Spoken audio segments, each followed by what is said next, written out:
Is it crazy or autocracy?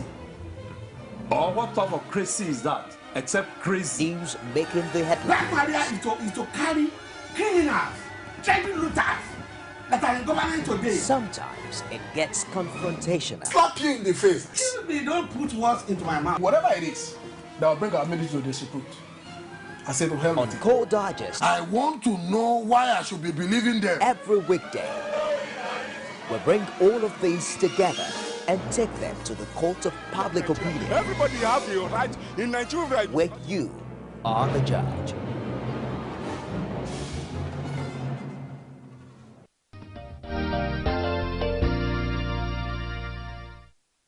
Good to It's Core Digest on Core TV News, and today on the show, Lagos is on the hot spot. And we're looking at this because recently there's been a whole lot of complaint about the traffic situation, and some will say it just got worse than what it used to be. And the topic is Lagos traffic congestion towards a sustainable transport system. Now, Lagos is considered the sixth largest city and one of the most rapidly urbanizing metropolitan areas of the world. Now, with a population that is variously estimated at between 15 and 18 million and an annual growth rate of 6%. Now, it's actually termed as one of the world's mega cities. And it's interesting that a mega city like Lagos still grapples with the challenge of traffic situation, while different people have different reasons why the traffic. Some even term the traffic situation to the works of evil spirit, because when some people drive on the road, they get to the point where the whole congestion is and they find nothing happening. Some will say it's a result of the traffic light that is not working or the enforcement agencies who are not doing their job. But the question is, why do we have to remain in this problem? So it's important that we look for how we could get this problem over it as we look at the solution to the Lagos traffic congestion situation. And discussing this issue with me are three fine gentlemen. I have first Bumi Ajayi. Good morning. Bumi Ajayi is a town planning expert. Good morning. It's nice having you. And I have Elewuro Olaiwola, is a civil engineer. Good morning. Good morning. Nice having you. And to the extreme, I have Adedayo Oguntola, who is a water transport operator. Good morning. Yeah, so it's important that we look at how Lagos could be better. There's no point talking about the problem without seeing how we could solve the problem. So before we go into the solution, now it's important to know what this gentleman think about the traffic problem in Lagos. So I'll start with Mr. Ajayi now. What do you make of the Lagos traffic congestion? What would you ascribe to be its major problem? The question is, how did we get here? Okay, if you want to take it that way. The problem of Lagos transportation has been a basically philosophical one right from the onset, before it became a practical one, and before it became one that became political. What do I mean? You see, for a long time, transportation planners all over the world made that mistake. They think they can accommodate all traffic, and so they work on their own, forgetting that transportation is a function of land use. If tomorrow you put a church here, a cathedral next door to you, the number of your traffic will go up by 100 times, all because of that land use. So there was not that recognition that you don't plan transportation on its own. You must plan transportation along with your land use. And that's the fun, because there was a Lagos Metropolitan Transport Study in 1974, and that it was like all transport studies of his age and of his generation. They were transport studies, rather a transportation stroke land use problem. So let me leave that as that. Okay. And I said practical one. Now, when you look at Lagos, the physical feature of Lagos has already created a problem. Because it's an island. Lagos is an island, Victoria Island is another island, before you now come to the mainland. Unfortunately, the white man that came decided to settle on Lagos Island, planned the Ikoyi for themselves, and left the native area unplanned. And so, planned the CBD along the marina and things like that. And you ended up putting all the workplace, as at that time, in marina. And so everybody has to come from the mainland and going to work in the island. And so there's a one-way traffic in the morning, another-way traffic back in the evening. And that has been very difficult to change. And to add more to the problem, they created Victoria Island again, which became a high income place. And right in our eyes, the whole of Victoria Island became offices. All the residentials have disappeared. And therefore, you now have workplaces on these islands, then the mainland is there, and you have to keep on moving. And then all efforts have been concentrated on how to accommodate this traffic, how to cater for it. So there was basically philosophical issues. Then finally, let me take the political side of it. The Jakande government, to be specific, recognized this reality that Lagos has a peculiar problem. Lagos has exploded in their hands, and so know that every mega city in this world doesn't run on Dampo, doesn't run on Mulwe. And I think the average person, I like to give this example. If you want to move 1,000 people with an van, you need 50 of van buses to move 1,000 people. So you now want to move millions of people. So you cannot be talking about a van. And when you carry 50 of van to anywhere, how do you pack them? So that reality, that's why most cities in the world have mass transit. And that was what Jakande knew. And got experts, they studied it, they awarded the contract, and the contractor started work for a metro line along the Ikorodu corridor. But unfortunately, the military struck in 1984 under General Buhari, as it was then, and they cancelled the metro line project. Unfortunately for Lagos State, I'm saying it on television, Lagos State government paid 75% of the cost of the metro line we never had. It was a very bad politics, very, very bad politics. And that's why it now took us from 1980, when Jakande signed the agreement for the metro line, it now took us up to 220 until Fashola came, which is about almost 30 years, more than 20 years after we lost that first opportunity to now start another metro line along the Barangay corridor. Okay, and now that's all, we're all hit there. And the cost has escalated, everything has gone, because have continued to grow. That's by the way. Now, we left the simplest resource, which we could have used for transportation in Lagos, we left it untouched, and that's water transportation. The water has always been there for us to have taken advantage of longest time. But they didn't. The various governments came, even when we spoke to them. Why they didn't understand it, I don't know. Well, because they just how much we're not going to make much money. It's more expensive to construct roads and we're going to make our cost or something. I don't even understand it. Because it would have been the cheapest. And Jakande tried it. Even when Jakande came, there was all this Baba Kekere and things like all these boaty boats at that time. I happen to have lived in Sydney in Australia. And I know what we used to, most of the time, I can't remember how many times I had to take a bus. It was more water transportation. And that water transportation was there in Lagos, which would have taken advantage of. And that would have even affected the special distribution of activities in Lagos if we had used water transportation as it was to be used.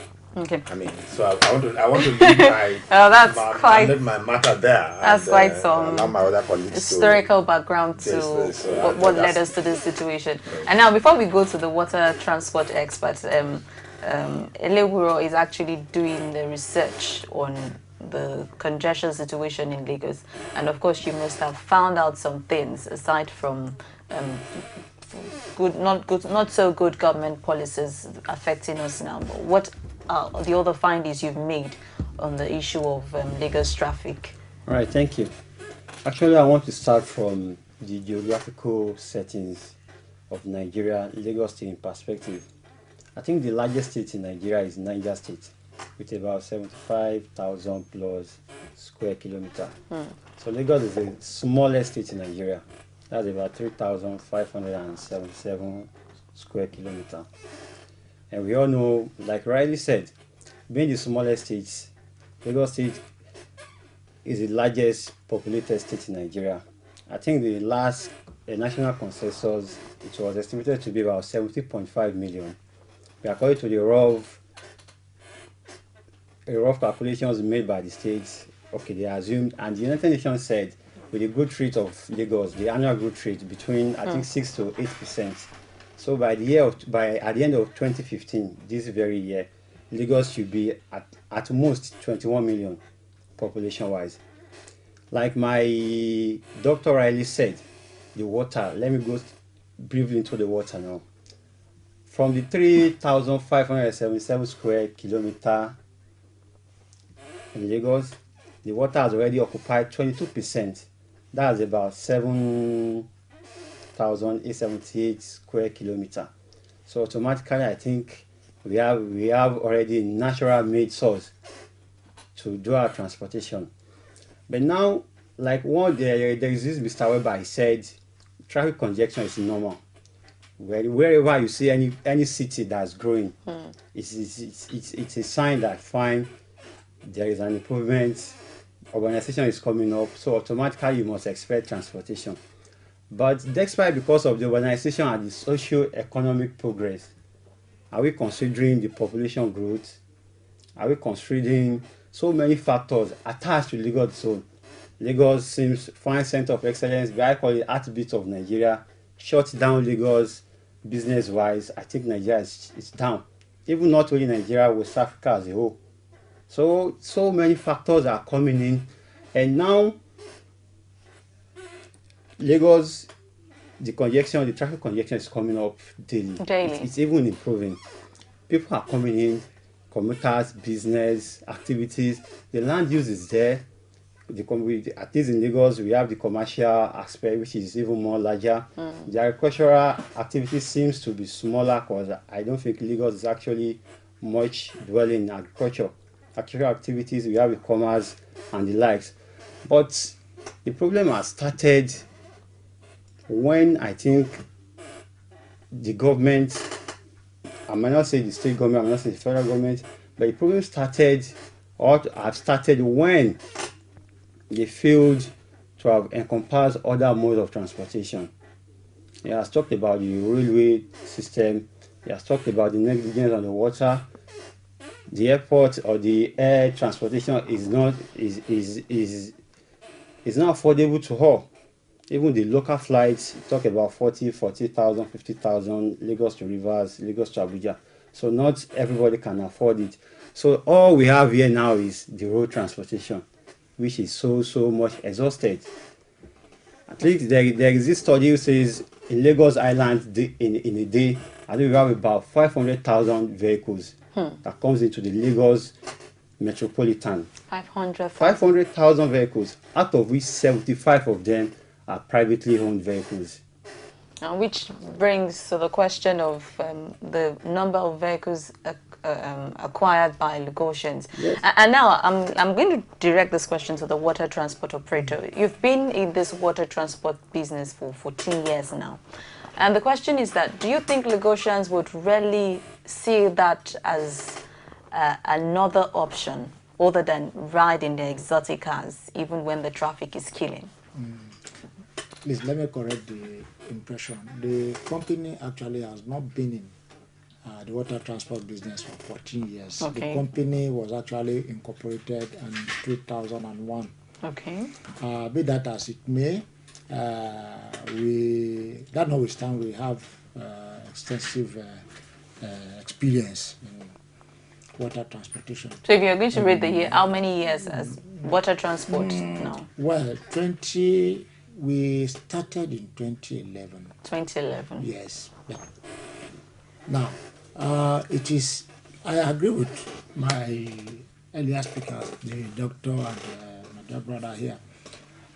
It is funny that water transportation, being the third oldest profession in the world, and the first means of transportation in the world, is being neglected, especially by those of us in Lagos who actually need it, considering the fact that Lagos is surrounded by water all around. The bulk of the land in Lagos is reclaimed. It's all water. Itire is water. It was reclaimed. The bulk of Ojelegba, swampy area, it was all reclaimed. Apapa, you hear of Marine Beach, it's water reclaimed. Festac was reclaimed. It goes on like that. In the process of reclamation, some of the channels that ought to have been used for water transportation had been sealed up. Now, some years past, when we were kids, boats, the means of transportation around Lagos from Ejirin, Ekpe, down to Lagos is by boat. They do their commerce through boats. From Ikorodu to Lagos was by boat. But the moment the road was constructed, they neglected the water transportation aspect. My grandmother used to trade from Apapa to Badagry. They go by boat. And as a matter of fact, as a toddler, she used to carry me from the dockyard, Papa, where we joined the Cattle Lane. There were two boats then, operated by the Federal Inland Waterways. One was Cattle Lane. I can't remember the name of the other one. And it takes just about 15 minutes to cross from dockyard to Lagos. There was what you call the badi. They call it in local parlance. It was this kind of canoe with outboard engine that used to ferry people from Ijora to Elegbata, now where they call CM Leventis today. It used to be the mode of transportation then, all around Lagos. But now, the story has changed. But for the traffic situation at Ikorodu, so that over quite a large number of people, I don't want to speculate on the number, from chief executive of companies, banks, oil companies and other industrialists, people who have businesses to do around Lagos, they come by boat from Ikorodu to Lagos Island, to Lekki, to Victoria Island, not to talk of the ones from Bayeku to Aja. Similarly, presently as I'm talking to you, there's a boat service from Badagry and Agbara down to Liverpool at Apapa. There are challenges, yes. Although the government is making tremendous effort by building jetties, there's still a lot to be put in place. The challenges are numerous. Yeah, but you know, some Lagosians would not look at the water transportation as a result of fear. Some people have phobia for the waterfront. So the question is, how safe is that alternative for Lagosians who think they want to go through water? You see, water transportation is the safest. Going by road, there's hardly a day around Lagos where road accidents are not recorded. But we also have some boats capsizing in water, which is occasional. Really scary. It's occasional. It's not it's not a daily occurrence. It's not even a monthly occurrence. It's just something that happens. There's nowhere you cannot run away from accidents, even in our homes. The thing is, we must remove the fear in the first place, and for as long as the passengers and the crew adhere to the safety precautions, the casualty rate will be reduced and sometimes will be non-existent. There has been both accidents where there were no casualties, where all the passengers survived. Okay, now if the water transportation seems to be like the safest and the fastest, like you say, why do you think most people are not buying into the idea? Okay, now we have removed the phobia for water. The second reason is accessibility to the jetties. Most of the jetties are located, apart from the ones along Ozumba Mbadiwe, that's at others that are right on the road, and maybe Ebutero and CMS. Most of the other jetties are located remotely. The one in Ikorodu there's still access to it. To the one at Ikorodu, Ebute, near the NPA wharf. That one is still accessible. The one at mile 12, at mile 2, is accessible. Oronshoki, for instance, would have been a very good spot to locate a jetty, but access to that to the wharf there is another thing. If a jetty is located very close to the bus stop by the Third Mainland Bridge, people will use it. A lot of people coming to Surulere, Maryland, sometimes take boat from Ikorodu, get to Ebutero, get down or CMS, and take bus back to Maryland in order to meet their target time. They take ferries to Ikorodu, go to Surulere, transact their businesses, and come back by road. Okay, so you're saying that because of the location of the jetty, that's why it's that's difficult. Yes. Now, to the town planner, is it possible to replan this location to make water transportation a bit viable? Yes, see, all these things, there are documents in government. These things have been studied. But because government didn't act when they had these documents, particularly the military governments that came after Alhaji Lateef Jackson,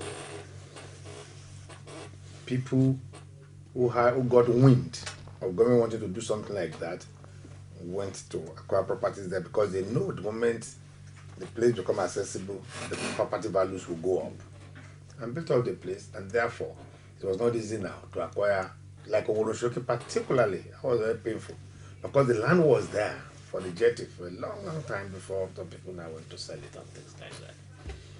I am sure that if they go into the records and government is serious about it, government has a power that is called the power of eminent domain. That is, government can acquire your property. All the law says it must pay you adequate compensation. Government has that power on anybody. They call it power of eminent domain. So if government is serious about water transportation, they will acquire neighboring properties where they definitely want to put a jetty. You see, because the real issue, there are two major classes of people who may use water transport. You have a set who have vehicles, who wants to have a car parking facilities. They go by ferry, come back, pick up their car from the car park and go. There are those who don't have cars. There must be a way that public transport should be able to link, because there must be an intermodal split. That is, you must connect these places with another means of movement who carry them there before they get on water. So you either create another bus stop or bus car park, then you must create a place for private car parking. So the type of land you need is quite sizable for a jetty, not just for the boat alone. Okay. You need all those. You see, for those facilities are there, for both parking for public transport parking for private vehicle, and you have all the necessary recreational things that you can sit down waiting for somebody to arrive and take a cup of tea, take Fanta out, and you make the place decent. People will go there. But the facilities, like I said, are just simply not there for now. But my stake is anything government is interested in doing, they will do it. They can find the money. Unfortunately, they have operators. If government use its own power of eminent domain, does the acquisition, pay compensation, I'm sure the operators will be too happy to attract more people for their business. Okay. And make more money. Now while the situation is like this, even when previous administrations in Lagos have not taken the waterfront so seriously like they should naturally take it. Now, do you think that the different government, I mean the civilian governors who have taken over after the military invaded and they stole the Jakande plan, do you think they've managed the traffic situation in Lagos well enough?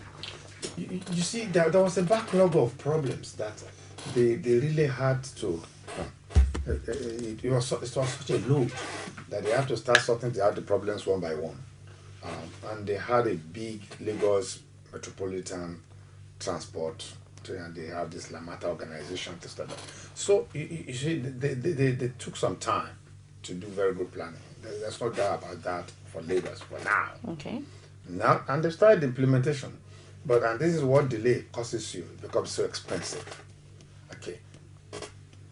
If you look at how much the first metro line was going to cost, and how much this one is costing per kilometer, you'll be sorry. And this is at a time when the state government now has to cater for almost 3 times population mouths than it was catering for when they were going to build that one. So the responsibility of government has gone haywire. Even the city itself has gone out of their hands. The city itself has gone beyond its boundaries. About 5 local governments in Ogun State, with most of the people living there are still coming to Lagos to come and work. And they go back in the evening. So, the responsibility of government, of the Lagos state government, has become so huge. Okay. There's no money. Okay. There's no money in Lagos. Oh, no. You don't know. There's no money. Let me speak to the civil engineer now. In recent times, Lagosians have started blaming the current governor of Lagos for making the traffic situation worse. What do you make of such allegation against the governor of Lagos State? Yeah, actually, I don't think the governor, I think the number 1 citizen of the state, who is responsible to the survival of people under a state and the custodian of law and rules within the state, wouldn't want probably just throw the whole state into ransomeness, into a rowdy kind of. But what I think is, fine, at every point in time when you have a new governor or a change in a particular leadership, everybody already have one way or the other to probably change some things or probably bring about another kind of template. But I think the LASMA, which was established under the Act, I think LASMA it's an organ under the Ministry of Transport. It's established by law, and I believe under the last regime of Governor Watinra Fashola, they've actually worked, and it's like a kind of an autopilot, under an autopilot. But I believe subsequent regimes should just come and do little alterations, whatever it is, and move on. But I think in the last few months, I was chanced to go into LASMA leadership itself. So I saw it to myself how LASMA is. LASMA sincerely is, I think, what Lagos needs. Forget what you see outside. Even as a graduate, I believe if LASMA or the state government is very serious, even as a graduate, no matter what you have, if you throw the opportunity to work with LASMA, you'll be able to grab it. Because I saw it, what's on ground, what they have ahead. But in Nigeria today, when you bring in some kind of people into your settings, they actually just go out of context. But I believe the Federal Safety Commission, the FRSC, their kind of mode of operation, when they see a defaulter, they don't impound vehicles, they don't tow away vehicles. So all they do is probably give you a kind of a penalty form they feel, probably, or exchange a particular document of yours. So you don't even need to come knock your door that, oh, you're under arrest or things like that. I believe that's kind of the new last mile the new governor is trying to. Okay, when there's a defaulter, someone that has offended the traffic law or it's just abnormal on the road, okay, get this man, give some bookings, let him go. It's fine. It's an idea to probably try to reduce congestion. But Lagosians, even at the announcement of that news, it was like, oh, the governor has cancelled last man. Oh, the governor said this, the governor said that, which is not the real idea. But what I think is the new method actually is not helping matters, sincerely. I was along Falomo, Awolowo Road a few days back, and I think it's a 2-lane direction. So the particular lane, it's already congested already. So you have to see somebody just drove in, make an indiscriminate parking, and the guy was just sitting. The last man was just sitting. I was even telling my guy that, see this man. The only thing the guy did was just stand up, snap the car, and went back to his post. I was like, how many pictures will these people snap a day? What and what is it going to be the end of this snapping? But I actually want to urge the state government to probably intensify more on this. The traffic congestion is becoming so abnormal. 6:30 a.m. everywhere is filled, and before you know it, 7, 8, 9, 10 people get to work, and most of us are under government or kind of private employment that 1 or 2 more times you get queried or you get fired. So it will add more to the problem at hand. But besides, our government is part of our problem. I want to take, for example, there is this Dubai Mall, the Dubai International Mall. Yeah, I think it has about 18 entrances, the mall itself. And each of the entrances is linked to a major road, different major road. It means it's linked to 18 different major roads in Dubai. So there is this Falomo Mall. I think it's due for reconstruction now. So I think they said to taste of the Dubai Mall. So it means the Falomo and the Awolowo, for example, now that's already congested. It's congested already. There is no escape route. The internal roads are not even doing fine. So at the end of the completion of that Falomo Mall, so there will be more users of that road, more business people will come in, shop owners will come in, things like that to that particular road. So why are we doing this? Okay. Now, you want to say something? I'd like to say something about the issue of last man. You see, there's a law that sets up last man. Nobody has cancelled that law. What the governor is saying, operate your law. Because you operate government law, No. not your own. Now they will now want to make a point. That's why to me, it's sabotage. They just want to prove a point that because you say we cannot take our bribe on the road, then we are going to make sure the traffic doesn't move. Pure and simple. You see, the law that says no, the whole intent of the law is to make traffic move. But they converted themselves to traffic arresters. And that's why the guy that took them to court had to win so easily. It was effortless. Literally. Because the law that says did not even authorize them to find anybody. They are not a judicial body. So, I mean, the governor came and said, my friends, operate the law that sets you up. Don't go beyond the bounds of your law. But because they want to operate their own law, I mean, if our government, let me be honest with you, I would just ask those people who want to operate government law to sign. And those who want to operate their own law should just resign and go and operate their own laws. That's all. Then I will now start monitoring them. You see, you employed to make traffic move. Traffic is not moving. You say you are sitting down because somebody says you cannot collect bribe. That's nonsense. Absolute nonsense. But the irony is that with the regulation by the Lagos State governor to modify their operation. Operations. Yeah, it looks like even what they were using before was working better than now, because people plying the roads of Lagos are complaining more It's bitterly. human beings that makes laws work or not work. They're trying to make the point, since the governor made that pronouncement, they're now trying to I will charge them of sabotage. And I'm ready for any of them to come here and argue with me that they should bring their law.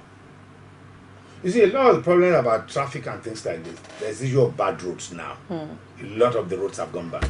Has added seriously to the congestion. Then the sabotage by LASMA, because now they're just looking. Nobody employed them. They wanted people to come and to the road and look. We won't be paying them for come and look. That's not. They were not employed to come and look. Okay. They were employed to come and make sure that traffic moves. That's how we created yellow fever. And yellow fever now, you don't even know whether they have become police officers. To make traffic move, they created yellow fever that time ago. They've now become police officers. They are almost inspector generals now. On the road. Okay, let me move to Adedayo. You're a retired civil servant. Yes. And of course, looking at Lagos now, some Lagosians will say that because we have a new administration now, there's the height of lawlessness, because you now see commercial vehicles park the BRT lane with so much impunity. What would you ascribe to be the cause of the swap in character, or the swapping, or the changes you see in Lagos State because there's a new government in power? So the changes is really not because there's a new government. The crux of the matter is that people are not law abiding, especially commercial transport operators. From Ikorodu, if you leave Ikorodu, you spend less than 10 minutes to get to mile 12 on a Sunday. As a matter of fact, you spend just about 45 minutes to get to Lagos Island on a free day during the church service, when the downfalls are not on the road. And the moment LASMA and the law enforcement agents are able to restrict the commercial transporters, especially the downfall, the yellow buses, to the service lane, you have a smooth ride from mile 12 right down through K2. A single stop by any of those yellow buses will create bottlenecks. And you see people trying to change lane in order to avoid the parked bus. And that is the problem between mile 12. Go to anywhere you find the yellow buses. It's usually the case. They park right on the road with nobody to challenge them. So they have no fear of they don't bother about the law.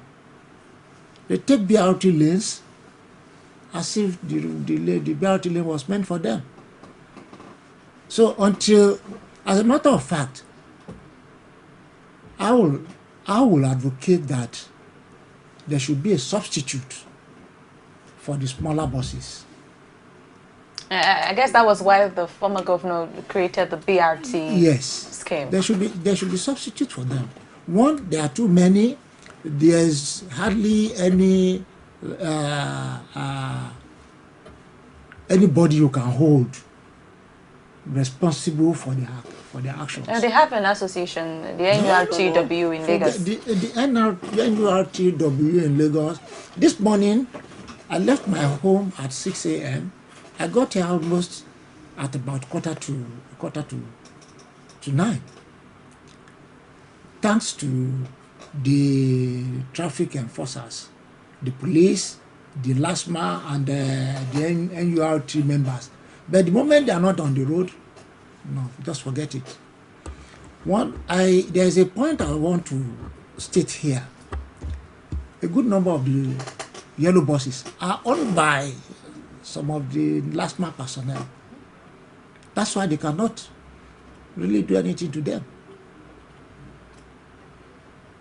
A good number of the buses are owned by last month personnel. And so they can be arrested if yes, they flout the law. we know some of these things because you see they live within the society. You see them, and for those who do not own any one of them, they have their system of collecting their tolls. You only need to just keep a close watch. You see them. I think the ultimate solution So- is mass transit.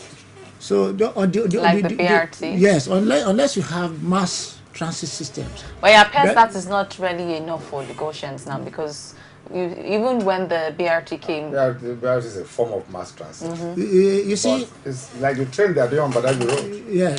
That's You what see, we're talking about, the mass BRT is a step forward. It's considered as a cheaper but alternative. do you think it's possible to take these yellow buses out of the system? Do you think the Lagos State government has the political will to take them off the road? Yes. I mean, Yes. What nobody happened, believe what happened to the Modway Modway? nobody believe Modway can get out of it. Definitely. Nobody believed it. But those of us who have lived here for a while, Modway, nobody will believe that you can then believe. So wouldn't that amount to another problem create of jobs for them. unemployment? Is there still, no. It's still a driving job that I mean, a lot of the Modway guys are driving the BRTs. You see, the bulk of the drivers and conductors you are talking about, they have other professions. The driving is just an acquired skill. They have other skills. You find a mason who, because maybe there's a lull in his business, he has a driver's license, and he finds he can drive a commercial bus. So, without anybody... Business starts. Yes. Definitely. And one thing I think the challenge here is the land use pattern of Lagos. It has actually restricted this kind of forms of transportation. Because initially there was one, I read an article that says Ikeja Business District to say is the most planned area in Lagos State. So I don't know the yardstick behind that. But actually I took my time to just compare the likes of Ikeja to probably the likes of the island. I think Island 2 is better off. At least Bola Tinubu actually did reconnected those areas. But fine, what I think is, if the government is very serious, very, very serious, taking out these downfall buses, it won't be a problem. All you need to do is, fine, get these facilities done. If it is going to be the train, complete them, furnish them, and make them accessible and affordable. That's one. If it's going to be the water transportation, make it safer. At least let everybody see. Fine, accidents do happen. Even the so-called air transportations, they have crashes. But everybody see that, oh, this water transportation is safer, and at least it is accessible at any time. Before you know it, people coming from Ekpe to Ikorodu to Etiosa wouldn't mind using the road. Okay, who want to waste? And there is no day in Lagos. At least you must waste about 30 to 60 minutes of your time, at least in a day. And some people might even leave work out by 5 a.m. and get to the island by 9-10 o'clock. Even the traffic has led some Lagosians to relocate from the city entirely, because some who cannot... That's where decentralization comes in. Everybody wants to live in Lekki. Some people are even ready to fill a particular portion of the of water just to build their houses. And nobody cares to go to Ikorodu inside the Gbogbo Bayeko area. Nobody cares to go to Ekpe. Nobody wants to live in Nigeria, in Badagry. Why is it always islands? It's not that they don't really like to live there. But what would they be doing there? And where is the workplace? Yeah, that's the decentralization. You see, that's right. You see, that's why I keep on telling until your land use must be restructured. Okay, I think we'll come back to land use. Let's just quickly take this break. And when we come back, we'll continue discussion as we look for a very possible solution to the traffic situation in Lagos. And we'll also open our phone lines for you to be a part of this conversation. So stay with us and we'll be right back. You wish your mommy was pleased like mine, yeah, don't you? That's why every mom should take 3 Crowns milk with low cholesterol to stay fit and healthy so she can take extra care of her family. 3 Crowns now comes in powder. 3 Crowns milk. Healthy moms, happy families. You can now watch Core TV News live from anywhere in the world on our website www.coretvnews.com. Click on Live TV on our website and watch us live. And welcome to Core TV Primetime Days. To follow us on Twitter, click on Twitter icon on our website. On Facebook, click on the Facebook and YouTube to see all our previous news production. You can also watch us live on YouTube. Click Core TV, leave a space, then News. Core TV News, a 24-hour news station.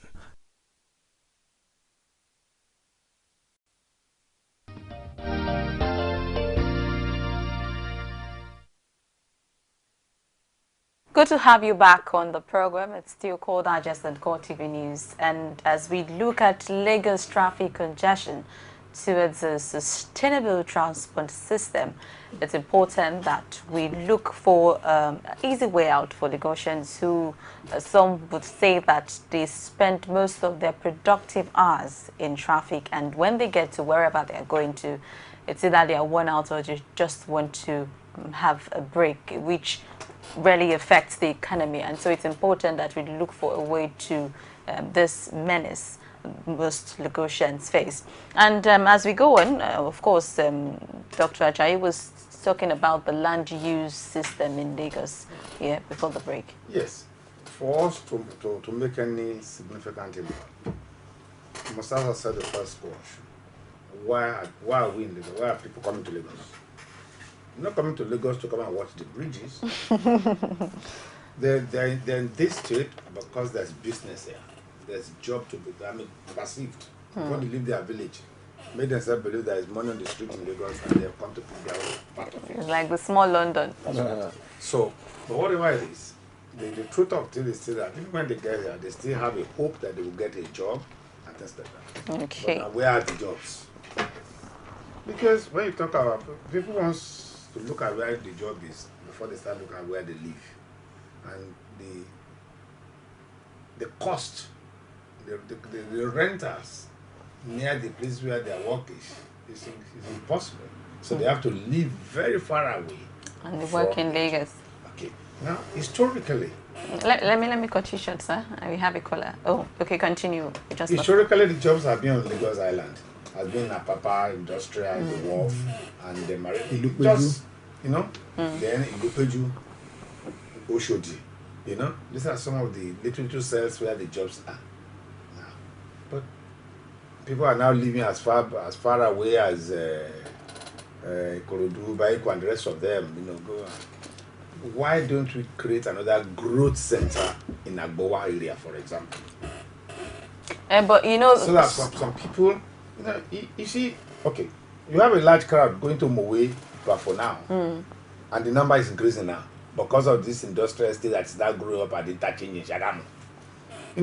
People too are thinking fast.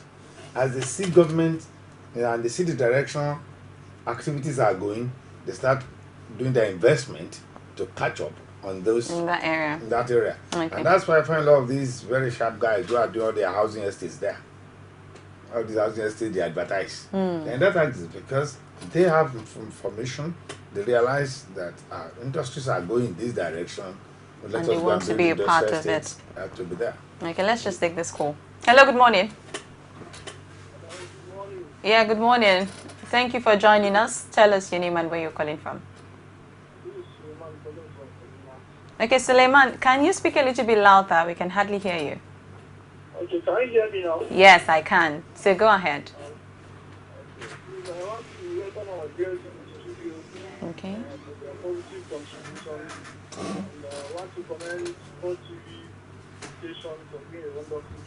Thank you. You see, the issue in Lagos State is an issue for the whole nation, because Lagos is like an image of the nation. How could you have a state such as Lagos in West Africa with this kind of complication of transportation? You will leave your house in the morning by 4, and you will not reach your workplace until 9 10 a.m. Some of us have to work our posting out of Lagos to come back to Kaduna because of the stress we undergo while working in Lagos. So please, I think the government should try their best to fix the transportation challenges in Lagos. As the guest said in the studio, let us utilize the water transport system. Water is all over Lagos. Why are we so reluctant on using the road transport and using downforce and coal? Please, the government should hear the contribution from our guests and let. No, sorry, we lost that call. You could call back, but that was a very beautiful contribution. And speaking of people leaving Lagos to other parts of the country, doesn't it have any implication on the economy if most people leave? How many of that? They are very significant. Because every day more people still come to Lagos. They never go back.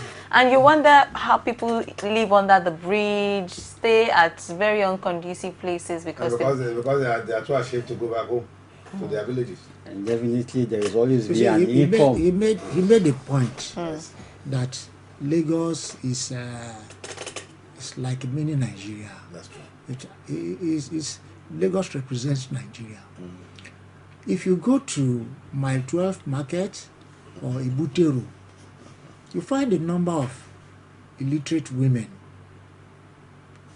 who have migrated from the hinterland just to earn a living here. What do? They help them carrying loads. That is all they do. If you go to Mile 12 Market, you see them with water. They are ready to wash off the dirt from the marketers' feet. So everybody, even the young, the old, including the beggars, who believe that, look, once you get to Lagos, you will survive.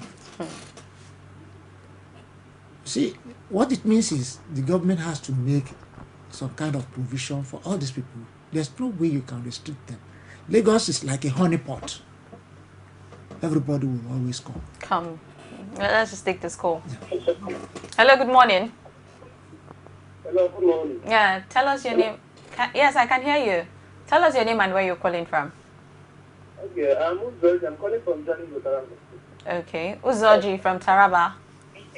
I live almost 10 years in Lagos. And well, the traffic situation, are you hearing me? Yes, I can. Okay, the traffic situation was one of the things that made me locate for Lagos. And my feeling is all these gentlemen, they are saying this, but my feeling, there are something they are not saying.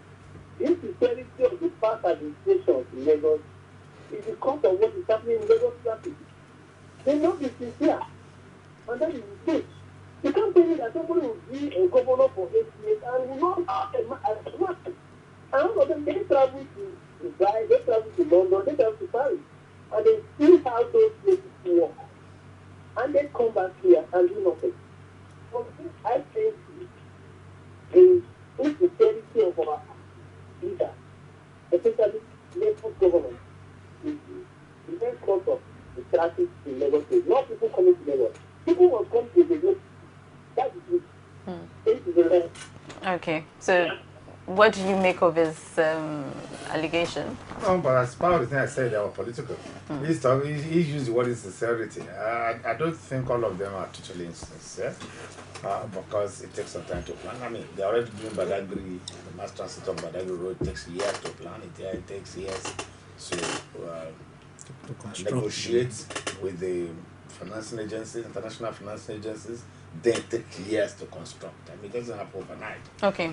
So, I mean, since Fashola came, I think that's probably one of the major things they probably spent a lot of the money for, you know. And when Tinubu was there, the BRT lanes, despite the fact that it was at loggerhead with the federal government politically, he doggedly made sure that he created lane out of federal government road. I mean, it takes time to do it too. So, I don't think it's total insincerity. Me, I think the one that gave us the greatest headache It's the one cancelled by Major Buhari in 1984, the Metro Line.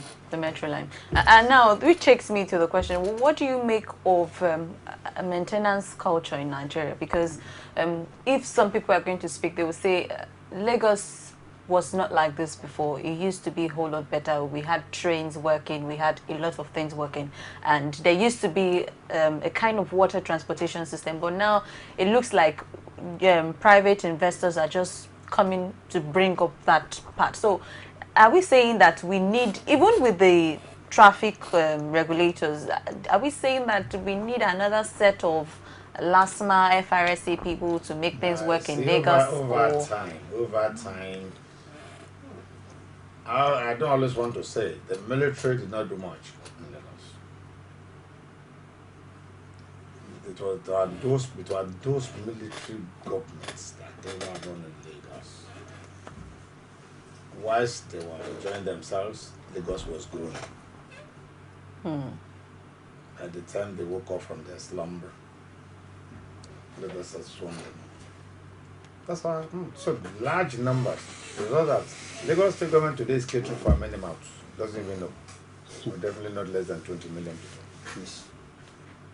And to police Lagos alone, thank God they set up that security fund. Lagos state government cannot find that money.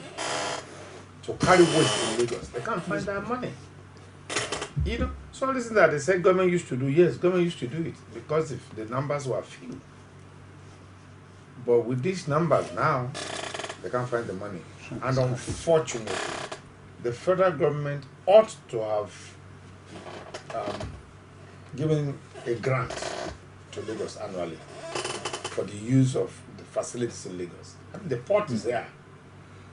And the port, the federal government is making so much money from the port. And the trailers use our roads. We saw former Governor Babatunde Fashola do so much before the end of this. So the federal government, there must be a way by the federal government should give some money to Lagos as a former federal capital. Because there are things that are from federal capital. It's still federal capital. It's still federal territory. There is the issue of all these federal agencies that are here. When you look at Lagos, over 20% of even available land in Lagos are under one federal government acquisition or the other. Either for army barracks, either for government college or something. So, you know... Sorry, let me cut you short. Let's take this call. Yes. Hello, good morning. Good morning. Yeah, tell us your name and where you're calling from, please. Yeah, my name is Sunday. I want to contribute to the... Your name is what? Sunday.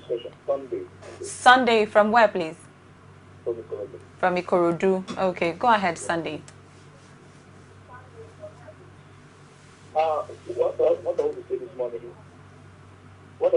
morning is that most of the jobs happening in Nigeria and in Lagos especially is because of overcrowding. So I think it should be among one of the contributions of the government. Look at many countries, many states, they have industry in their state. Use more companies. Most of us are in Lagos, we can move to our state, work there, and maybe what will be left, we will let that in Lagos. Okay. So that is my contribution. Okay. All right, thank you. Thank you very much. How many people are willing to leave Lagos to their states? That's another question. And the mentality of Lagos, the no man's land, still there for us. Politically, ethnically, it's still affecting us. And it's almost played out in the last general elections, the Oba, the Igbos and co. So being a former federal capital territory, I think it's an entity which every Nigerian can lay claim to. There's an aspect I want to hammer on now. You see, between the federal and state government, I think there's the need for harmonization of policies, and there's also the need to review some of our laws. For instance, the Railway Act is an encumbrance. It no longer meets the realities of the times. between the federal government and the Lagos state government, for instance, there's the federal government has created, there's a kind of impediment to the growth of water transport business, because the federal government is claiming ownership of the shorelines, and Lagos state government is willing to do all it can to develop the shorelines and develop the water transport system. So until that dichotomy is removed, once there is harmonization and we can talk freely, then there wouldn't be any serious issues. Okay. The same thing goes. The same problem extends to the roads. There's federal road. There's a state road. The state has no access to, has no right to do certain things on the federal road, and things like that. All these problems need to be removed. We have a caller here. Hello, good morning. Hello, good morning. Yeah, good morning. Thank you for joining us. Tell us your name and where you're calling from. It's me, Suleiman. I was speaking earlier, the network cut off. Okay, Suleiman, all right. Yes. From Kaduna, right? Okay, go ahead, Suleiman. Yes, please, as I was saying, the federal government, as our guests there saying, they should synergize with the state government and invest massively in Lagos, so that whoever is coming to Lagos to invest, you know that he's coming to a safe haven where transportation will not be a problem. You see, some of us, as I said earlier, I was coming to Lagos. I am very happy that I'm going to work in Lagos. On reaching Lagos, my sister, I have to wake up by 4 a.m. just from Fenton to go to Apapa by 4 a.m. so that I can beat traffic congestion. I just have to go and find my way and look for my courses to Kaduna.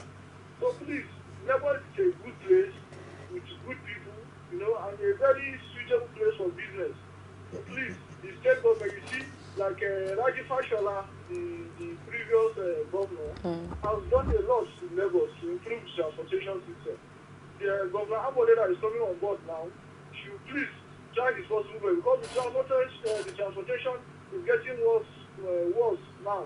As you can see the picture posted on your station, everywhere is flooded and things are not looking right.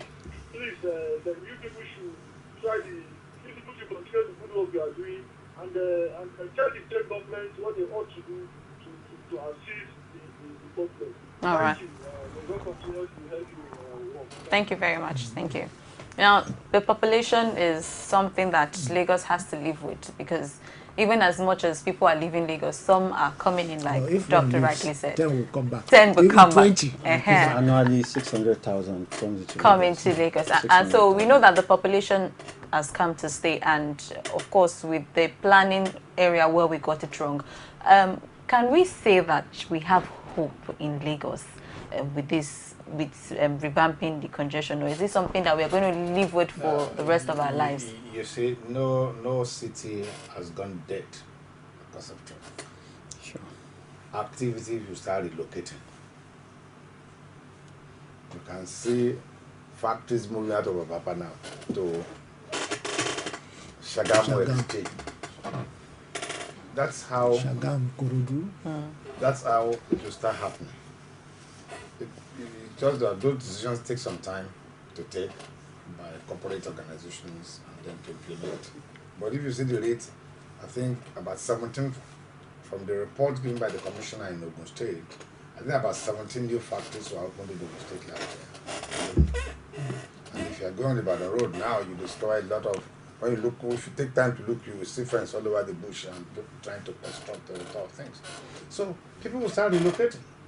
Okay. And so when they start relocating, but I think rather than just allow a random relocation like that, that's what I'm saying, the Lagos state government should, as a matter of conscious policy, decide to decentralize. Not decentralization in name. They should do it as it is done properly. Like that, where they can find some good land to build a real big industrial estate in Lagos now. It's probably there in Agbowa area, which is very accessible. People can go from Agbowa, link the express road on the Jebode and go. They don't have to come through Lagos again. So that will attract industries there once they put all the infrastructure, because they just cannot go and put a land there and say we have an industrial estate. No. They should put all the infrastructure, have an industrial park, then people will go there. Okay. And when they move there, some of the people that would have been coming in this direction will have the counter direction. The same thing, the Badagry master plan, which has just been completed, identified 3 CBDs.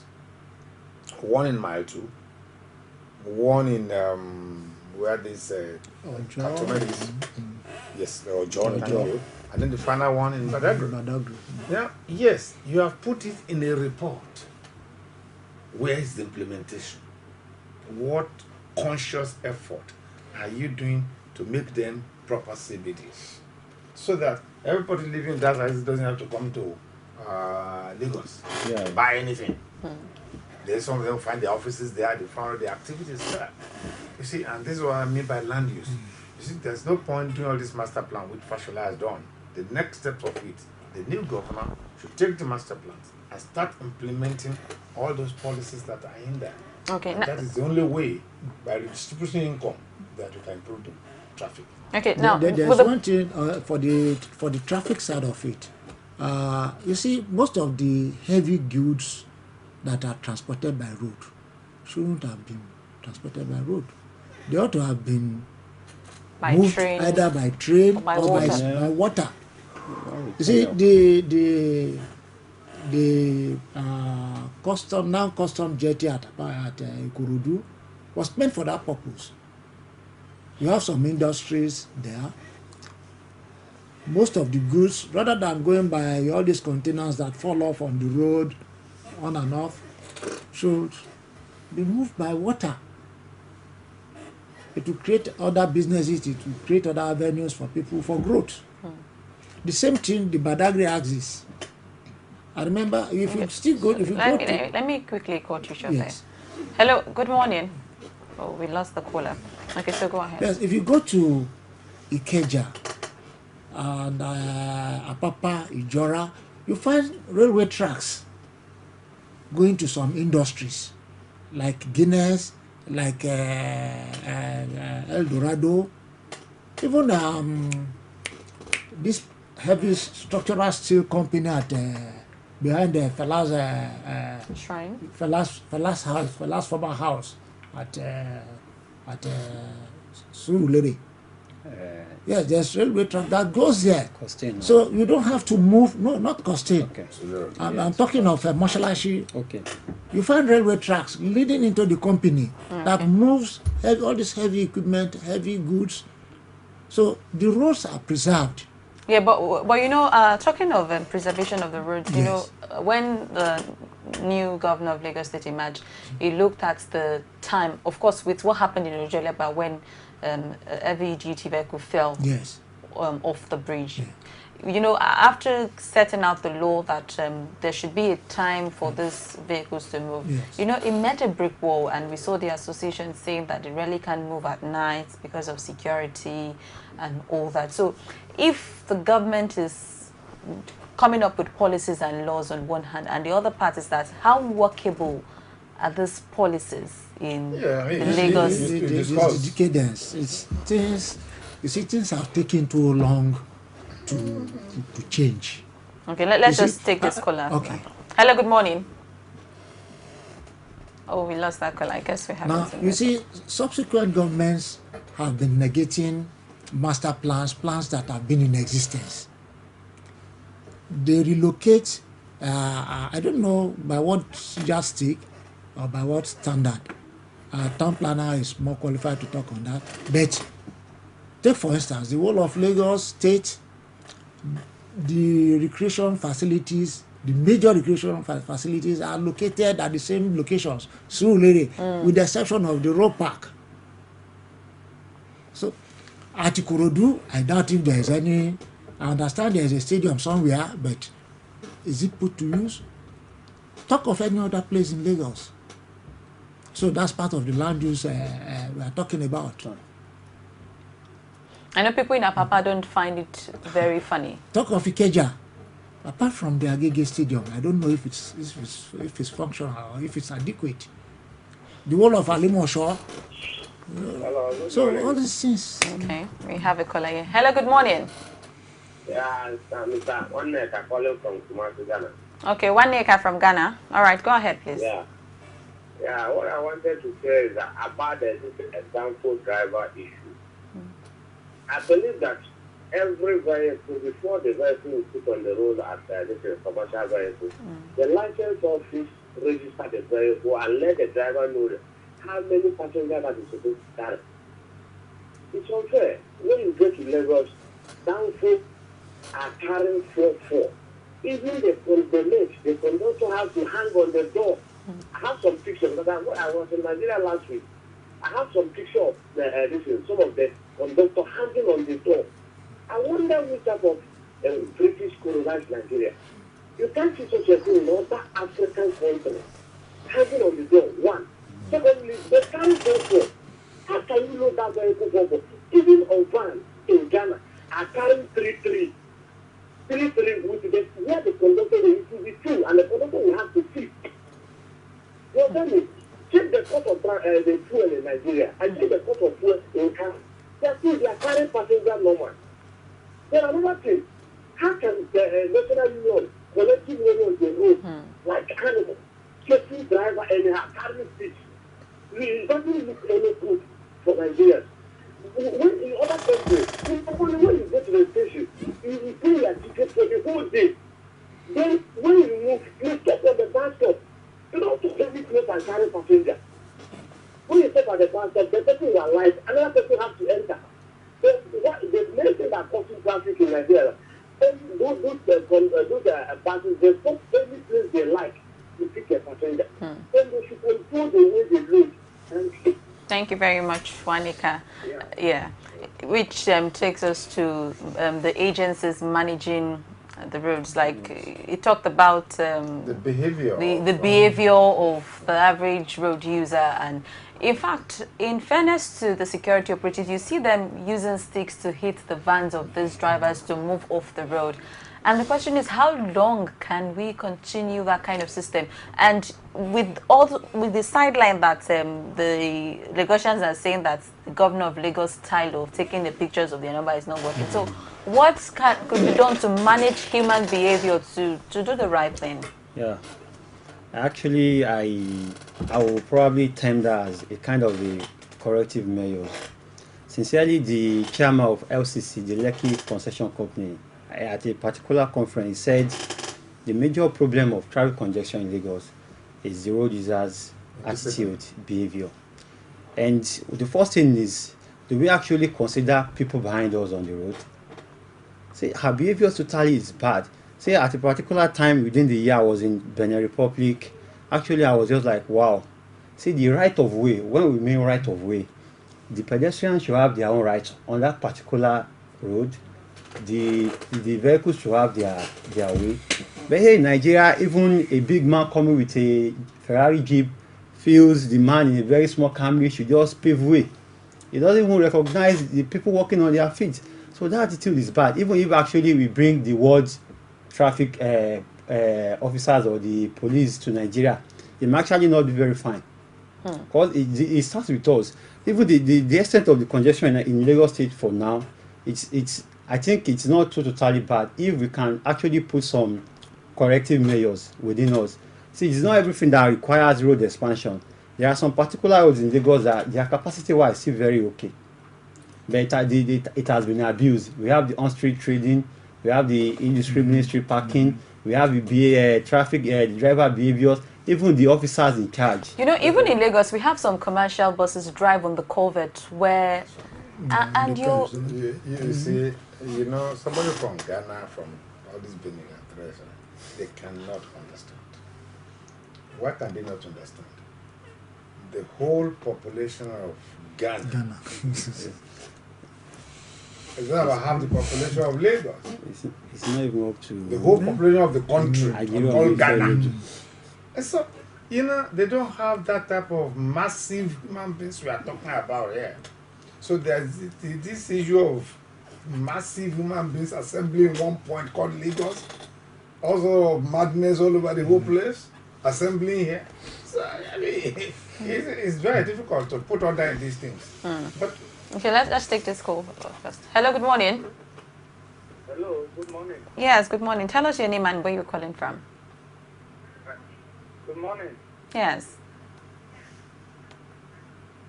My name is Jerry. I'm calling from Aja. Okay, Judge from Aja. Yes. All right, go on. Sorry, good morning. I can see my people. Yes, I can see my people have changed. All the gentlemen that are behind you, I can see that their people have changed. So the issue we have in Lagos is that all these our people, our leaders, most of them they are selfish people. You understand? As you can see, most of them they stay at Banana Island and they have a speedboat. As far as hold up, they will just pick it, they will pick everyone, they just lay on me and my family. That the issue we have, I think we have a project of train that we are doing. Why can't you fix it? You understand? Why? And the water, I believe that the water transportation will be the best. And the speedboat. But the problem we have is that me and my family, that's the issue. So we should work on the water transportation and the speed train. So the hold up will reduce. All right, thank you very much for that contribution. Yeah, and another cause of traffic is bad roads. yes, bad roads. Because sometimes when there's a bit of congestion, when you move forward, you see that most drivers are trying to avoid a very large pothole, and these potholes are there for for a good number of years. And so, with the body language of the Lagos State Governor, do you see all of these things coming to shape in no sooner than possible I time? believe by the time he has his commissioners in place, he will get. Don't forget to say the present governor is a career. Used to be a career civil servant, and so he knows. Civil service has procedures, and so for people who have stayed too long in the civil service, they're still procedure-minded person. Unlike Fashola who came from the private sector, unlike Tinubu came from private sector, and so I think that's part of what accounts for the present governor's apparent slow procedure. reaction. He wants to follow procedure, but this is governance. I think he has to wake up to that reality. And the state he wants to govern is growing every half a minute. Okay, we have a caller here. Hello, good morning. Hello, good morning. Paul from Kogi. Okay, Paul from Kogi, go ahead. I think what we are saying here is quite ideal. And what we ought to know, in as far as we are all human, is looking up to our responsibility and knowing fully well that we are doing and nobody is perfect. If you see the former regime, which is the Fashola, put everything in place before he left. Actually, it might not live up to expectation, but we should understand that we are all here. What is paramount in life is you being doing that is using this thing to know that what you are doing is it appropriate, is it what is expected of you at a given period of time, or if it's not appropriate. Like the aspect of you carrying passenger abnormally, you should know that this is a fellow human being like you, and that what you are using is done by a human being like you. This is not what God does. And what God does is just where an evil die at our time, not to talk of what we human beings do. Then why are we taking things as if tomorrow will not come? Why are we taking things as if we will not achieve something better than this in the near future if we are patient? So the most important thing in life is we knowing that we are all human beings and live like humans, and we should do the appropriate thing at the appropriate time. Not to we should stop blaming people. Imperfection is that of being, perfection is that of God. So what we need to do is to do the appropriate thing at the appropriate time and stop laying blames. Are you getting what I'm trying to say? Yes. So because as for me, I want to say that these passengers these drivers that are using this road use the appropriate thing to do. Whatever this money is being collected from the drivers, this is one of the reasons why you see that the drivers are not living up to expectations. When you expect money from the driver, these drivers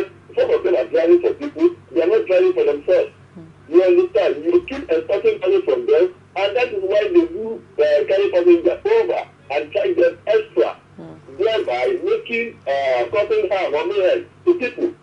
I don't know if you're going to say so. At times, this government reform, we say we made out a rule that we have to follow. It is now left to you and I to do what is appropriate so that people favor you and the right people. Not that you cutting harm by doing that. Not by you expecting one government. If you are there as a state or as a ruler, you will likewise do people less than what you are saying now. Thank you. I want to, you are there for us. You the presenter, they do a very fine job, which I not commend you. But tell people that we are not human, we are human beings and not God. That perfection comes from God alone, and that we should do the right thing at the right time. All right. Thank you very much. Thank you very much for that contribution. Well, we really have to round off now because time is really not on our side. But the traffic situation is something that we could discuss for very long as, because while the person from Ghana talked about taking more than 4 passengers, like 4 passengers in the vehicle, even the population in Lagos too, people even rushing, they don't mind sitting 6 because they know that if they stay too long, they might not even get a bus to enter, which is another facility issue. And some callers have talked about the use of improving the rail system, repair old facilities, and take the water transportation like Adedayo is doing with his company. And so if people look at all this little by bit alternatives, and you talked about the town planning too, that if it is well utilized, it would make the situation, if not totally perfect, at least a whole lot better. And so we want to round off the show now. Of course, we could revisit this traffic situation. So I just want final words from you as we look towards a sustainable transport system in Lagos. So start with you. Yes, we must use water effectively, and then we must implement our master plans, our land uses for Lagos to redirect movement with Lagos. All right. So let's have you. Yeah. All right. The traffic management system in Lagos need to be revisited. And when it is being revisited, every partner, at least different partner constituted traffic, the road union, the state government, the agencies, even include the road users, we want to come to one time that we are all affected. And if care is not taken, we will always be at a loss together. So it starts with us. Thank you. All right. Yes, well, water transportation is the oldest means of transportation. It is the safest so far, and people should not fear water. There's no cause for fear. There's adequate provision for safety. For as long as passengers put on their life jacket and they fasten it properly, there's nothing to fear. Okay. So I'll encourage them to patronize their water transport. Now, aside from fear now, Dr. Jai, do you think Lagosians want to leave the luxury of their vehicles, their very expensive vehicles, to go on water? Yes. If the quality of the boat is good. Okay. So people can take on there are quite good quality boats. Yes. It's even fun. It's fun. Going on water. Okay, so that's another... There are quite a number of chief executives of banks, industries.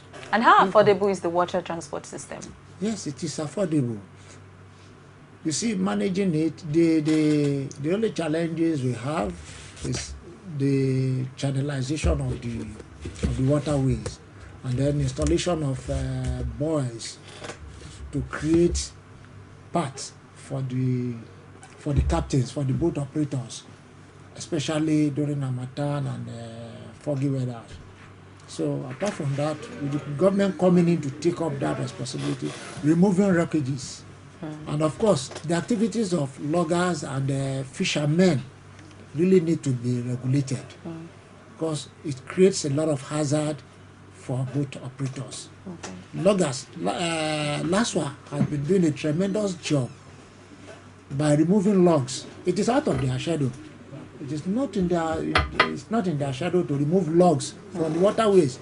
They have to. They do this regularly. If you go to Buteo Jetty, you find quite a number of logs there. Okay. All these floating logs create problems for for the captains. All right, and so if this is looked into, it If could it be is a lot looked better, into, and we have the less vehicles on the fishermen road. too, yes. Okay. We'll have less vehicles on the road. Okay, thank you very much. It was really nice having each and every one of you on the show. Thank you so very much once again.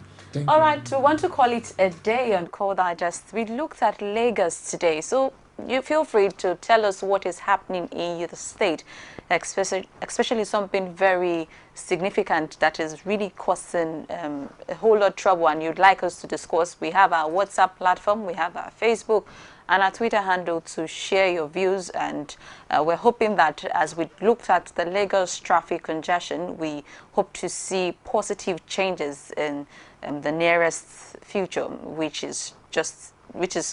can be tomorrow, next tomorrow, or even next week. Thank you so very much for being a part of the show. My name is Omotayo Alo. Good morning. You wish your mommy was pleased like mine, yeah, don't you? That's why every mom should take 3 Crowns milk with low cholesterol to stay fit and healthy so she can take extra care of her family. 3 Crowns now comes in powder. 3 Crowns milk. Healthy moms, happy families. You can now watch Core TV News live from anywhere in the world on our website www.coretvnews.com. Click on Live TV on our website and watch us live. And welcome to Core TV Primetime Days. To follow us on Twitter, click on Twitter icon on our website. On Facebook, click on the Facebook and YouTube to see all our previous news production. You can also watch us live on YouTube. Click Core TV, leave a space, then News. Core TV News, a 24-hour news station.